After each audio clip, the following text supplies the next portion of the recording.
Se non ci sono inghippi, se adesso vedremo anche i ricorsi che hanno fatto, perché giustamente i sindacati hanno ricorso, insomma, un ricorso non si nega a nessuno in questo paese e noi siamo pronti per settembre-ottobre a iniziare a far bandi e cominciare a fare i corsi. Sembra dunque giunto ad una svolta il lavoro della Regione per far fronte alla carenza di camici bianchi negli ospedali veneti.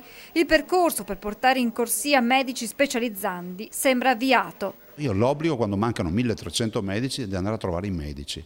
E tutti mi hanno attaccato perché io voglio portare nei pronto soccorso in geriatria e medicina generale medici laureati abilitati. Guardate che il medico laureato abilitato per legge può fare tranquillamente la guardia medica. Non ho capito perché non può entrare in un pronto soccorso. Il confronto tra Regione, Università e Ordine dei Medici procede con i medesimi intenti. Sembra che si possa mettere in piedi un accordo per portare gli specializzandi, cioè i medici che fanno 5 anni di specializzazione all'università, non l'ultimo anno in corsia ma a partire dai primi anni, in maniera tale che fanno più tirocinio direttamente con i pazienti. Per una carenza che si sta cercando di colmare ce n'è un'altra che pesa sull'avvio dell'anno scolastico ormai alle porte ed è quella delle cattedre. 1700 nella sola Marca saranno assegnate a supplenti. Lo vado a chiedere, non a me, ma lo vado a chiedere a quelli che dicono che i progetti dell'autonomia del Veneto sulla scuola sono tutti sbagliati.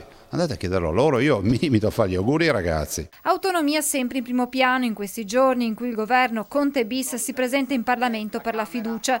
Fiducia ottenuta ieri alla Camera dopo il discorso del Premier, accompagnato da applausi della maggioranza e fischi dai banchi dell'opposizione. Bagarre anche oggi in Senato con le contestazioni al neonato esecutivo. Intanto nei prossimi giorni il ministro per gli affari regionali Boccia incontrerà i parlamentari veneti del PD, incontro chiesto dal coordinatore Demenec. Tra le questioni che desideriamo porre all'attenzione del ministro, spiega, c'è anche quello del percorso sull'autonomia che va inquadrato come mezzo e non come fine.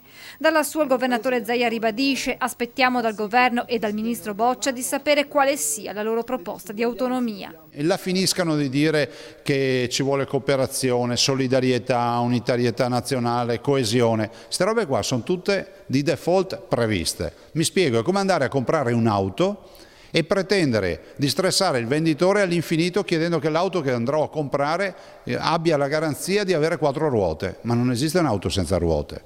Così fanno loro, continuano a parlare delle ruote necessarie per l'auto evitando di parlare dell'auto, del motore.